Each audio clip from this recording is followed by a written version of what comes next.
Welcome back to another episode of Projecting Grandeur. I am your host, Ron Dichter. Thanks for tuning in. Appreciate all of you that have liked and commented, and most importantly, those of you that have shared. It means the world to me as we help entrepreneurs change the world.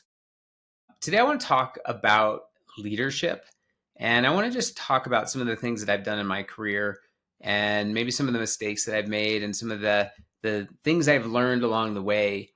I had a opportunity recently to talk to a bunch of young entrepreneurs, and one of the things that they had asked me was, as the company grows, what are some of the keys about being a good leader? And it got me thinking about, like all the things that I've done wrong and the things I've done right, and I want to share some of those. So as I think about like the most important thing, and you probably remember a time when you were younger and maybe your mom or your dad or your teacher said, treat others as you want to be treated. And I think the first rule that I would say as any leader is that, you should always treat everybody on your team with the utmost respect. I think it goes without saying, but oftentimes, you hear people say, do it because I told you, or because I'm your boss, or because I'm your manager. And that's a terrible way to lead, in my opinion. I think any job that's in the company, you as the leader should be willing to do and be willing to roll up your sleeves. And if someone's struggling, be able to help them. And obviously, the larger you get, the harder that is to do on some of the minor roles. But it doesn't mean that you shouldn't know how or want to be able to show how to do that to somebody. I think being a good leader is having empathy. I think being a good leader is really be willing to put yourself in the situation and help people solve problems. Again, it's your company, but just because you're paying somebody to be there doesn't mean that you can demand that they do stuff, right? Being able to, help them understand the importance that their role plays, is going to go a lot further than saying, do it because I told you so. And I've talked a lot about the why over, a bunch of different episodes in the past, but, you understanding your why is one thing, but when you have team members, them understanding their why, like where they fit into the equation, will make them feel incredibly appreciated, valuable, and it'll actually help them do their work better because they'll understand what importance it has. So again, I think the first things are treat people well. The second thing is help people understand the why, right? Teach them what their role means to the grand scheme of the whole company. I think the third thing I would tell you is make sure to help them celebrate successes. Don't let things go unnoticed. And when people do good things, tell them about it and do it publicly. And let others know that you're complimenting somebody by complimenting them in a public setting.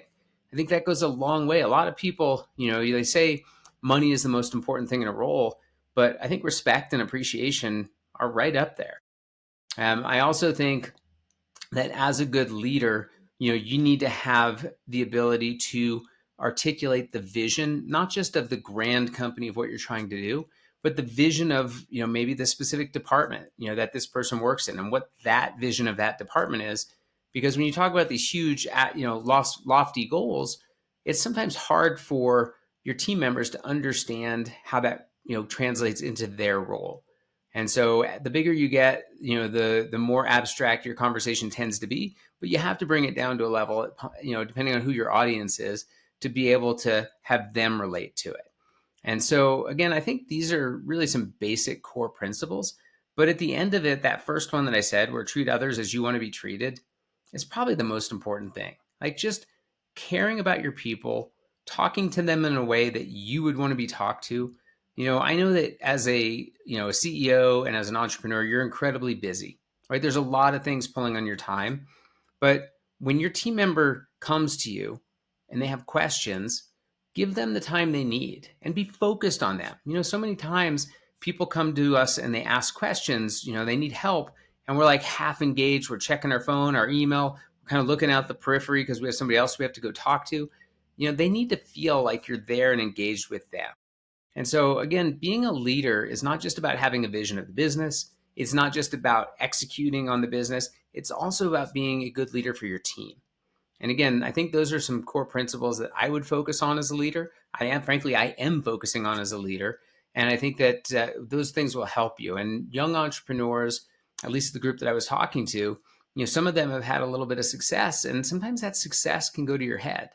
And I think staying grounded, staying, true to, the person you were when you started that business is really important for you to be able to have that team that buys into your vision, buys into the why behind it, and really wants to go to war for you to help you build this business. Because at the end of the day, it is your business, and they know that. They just want to feel like they're contributing. They want to feel like they're bringing value, and they want to feel like you appreciate them and you value them in what they're bringing to the business. So I think a lot of these things are obvious. They sometimes go without saying, but sometimes you just need to say them because we're all at different journeys, we're all at different paths, and a lot of times we get so busy in what we're doing that we forget about some of these obvious things. So again, I hope you find this helpful. My goal is to help entrepreneurs. I think these are the people that are changing the world. They're putting risk out there. They're innovating, disrupting, and doing things that are going to make this world a better place. And while I don't have all the answers, I will tell you what's worked for me. I will tell you what didn't work for me. I will bring in guests to help fill in some of the gaps so that you can get information to help you become better. And we do it just because we care and we want entrepreneurs to keep disrupting. Thanks so much. This is Projecting Grandeur. I'm Ron Dichter, your host. Have a great day.